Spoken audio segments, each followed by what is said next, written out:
apa yang kamu akan cari akan hancur. Apa yang kamu kejar-kejar selama ini akan meninggalkan engkau. Kalau bukan engkau meninggalkannya, ia yang akan hancur dan engkau kehilangan kesempatannya. Paham sampai sini?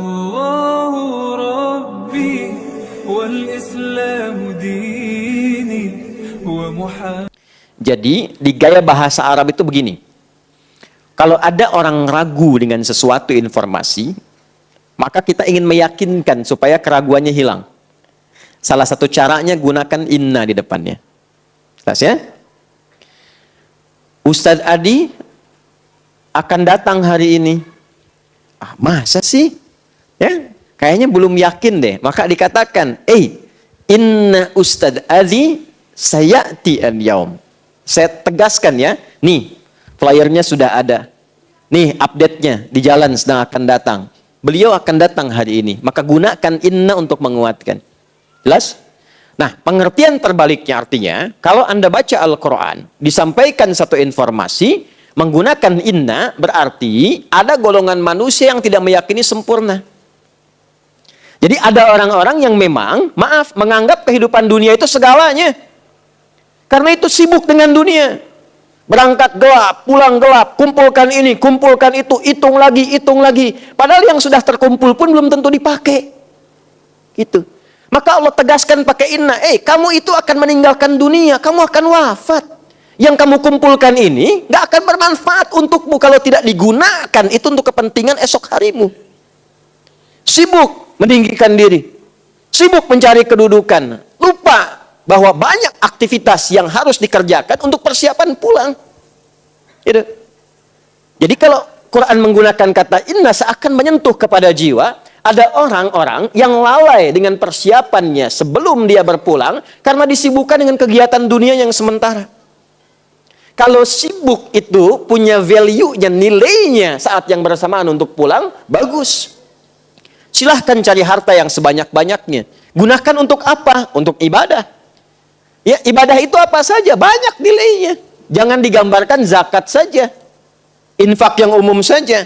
Anda cari rizki supaya di rumah punya tempat yang nyaman untuk ibadah, punya tempat untuk sholat, punya tempat untuk kajian Quran bersama keluarga. Itu punya nilai positif, plus poinnya.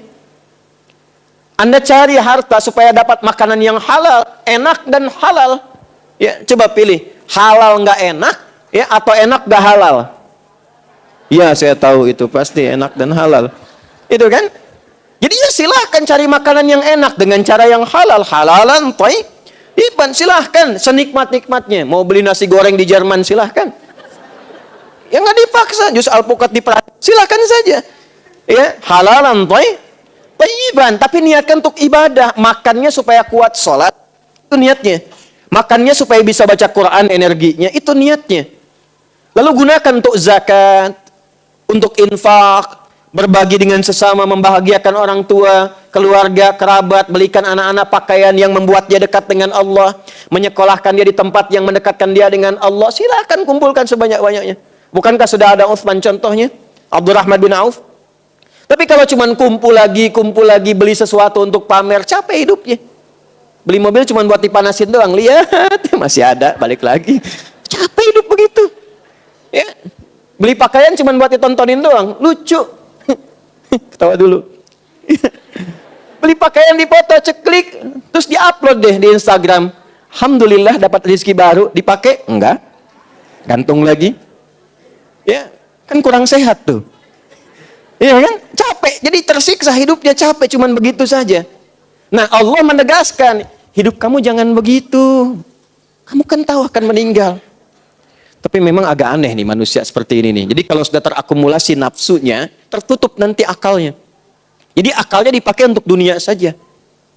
Jadi kalau ditanya, jawab dia. Ya, ini kerja buat apa supaya nyaman hidup? Masya Allah, enak ya enak. Hidup enak itu nyaman? Nyaman, bagus. Sampai sini benar. Tahu kan Bapak akan meninggal? Tahu. Udah tahu kapan? Enggak. Persiapannya udah ada? Belum sih.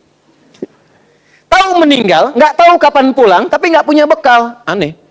Makanya Allah gunakan di sini inna untuk meyakinkan. Hei, inna. Karena itu harfun nasbin. Nasabnya didahulukan sebelum taukid. Nasab itu di fikih lugah gini. Saya sering sampaikan. Nasaba ar-rajulu 'asahu fil ardi. Seorang menancapkan tongkatnya dengan kuat, menghunjam ke bawah sehingga enggak goyah. Enggak goyah. Nasab namanya.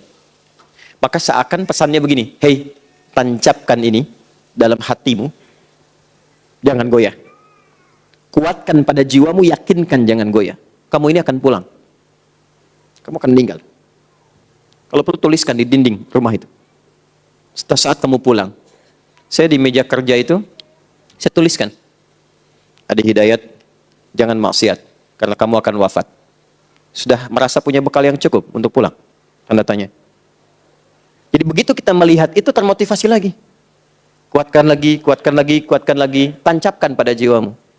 Inna yaumal fasli, tancapkan pada jiwamu, yakinkan dengan kuat bahwa hari perpisahan itu, ya, berpisah kita dengan dunia atau dunia berpisah dengan kita.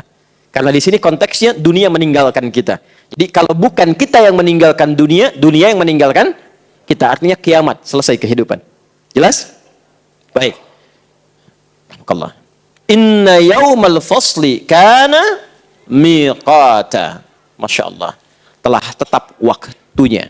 Maka di sini Allah Subhanahu wa taala menginfokan secara umum langsung sehingga semua bagian tentang perpisahan itu disebutkan, dicakup lewat ayat ini. Ya, bagian perpisahan dicakup lewat ayat ini. Perpisahan dengan dunia itu dua. Imma kita meninggalkan dunia, disebut kiamat kecil, judulnya kematian, maut ini tadi. Wafat. Ini kiamat kecil.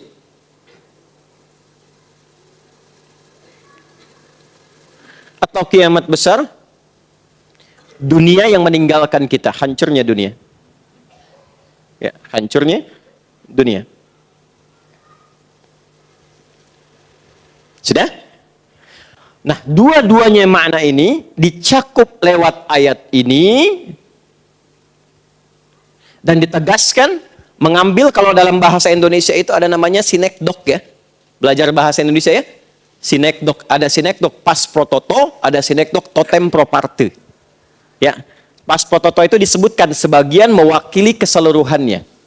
Kalau sinekdok totem pro parte disebutkan keseluruhan mewakili sebagiannya. Di kejuaraan bulu tangkis itu Indonesia mengalahkan Malaysia. Apakah semua orang Indonesia main bulu tangkis di kejuaraan itu? Kan tidak ya, sebagiannya saja ya.